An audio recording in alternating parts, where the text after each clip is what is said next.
Another guy that I was thinking about that shouldn't be in the Hall of Fame is Troy Aikman, man. So he played 11 years in the NFL.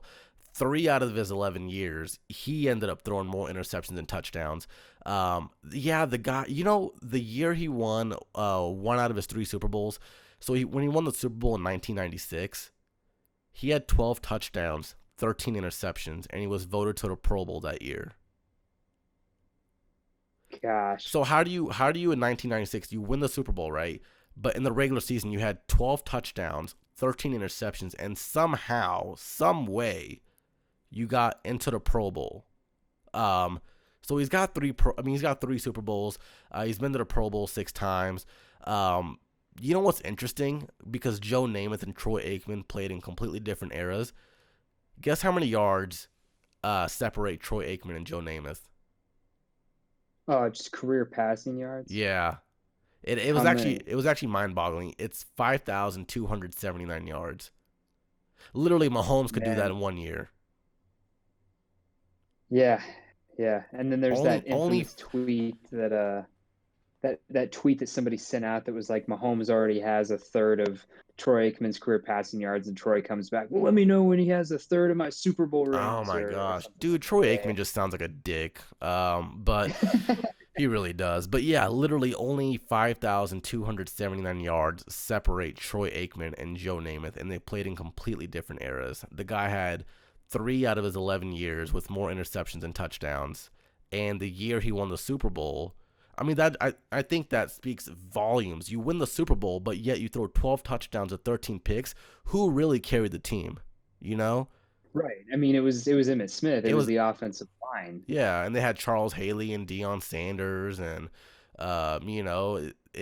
yeah, I don't know how someone could debate he should be in the Hall of Fame.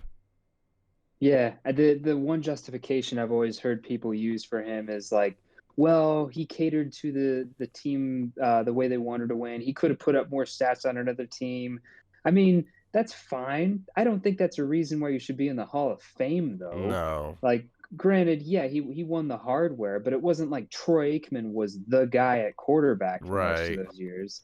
When you're Eh, throwing more interceptions than touchdowns, you're not even a game manager at that point. You're just an no. average quarterback. Yeah, pretty much. I mean, you might as well put Jason Garrett in, and they probably would have got the same results. I mean, yeah, not saying Troy Aikman was like a bad quarterback, but to say that he's a Hall of Fame, I mean, I think the problem is you win multiple rings and guys are like, oh, well, he won multiple Super Bowls. He's clearly a Hall of Famer. It's like, okay, is Shane Battier a Hall of Famer in the NBA because he won a few rings with LeBron? Is James Jones or like Robert Maurice Horry. Spates? Yeah, Robert Orr, who has more rings than Michael Jordan, is he a Hall of Famer because he has No. 7 rings? Like the hardware kind of makes it difficult to judge these players sometimes, but I think this is a case where you break down the stats and you realize like, yeah, I don't know if Troy Aikman's a Hall of Famer. Yeah, Jimmy Johnson deserves huge credit for them winning those Super Bowls. Even with Barry Switzer coaching, that was still Jimmy Johnson's team. But yeah, I think a lot of that had to probably do with them playing for the Dallas Cowboys. Jerry Jones media attention. The guy Jerry Jones would rather have media attention than win Super Bowls. That's my personal opinion.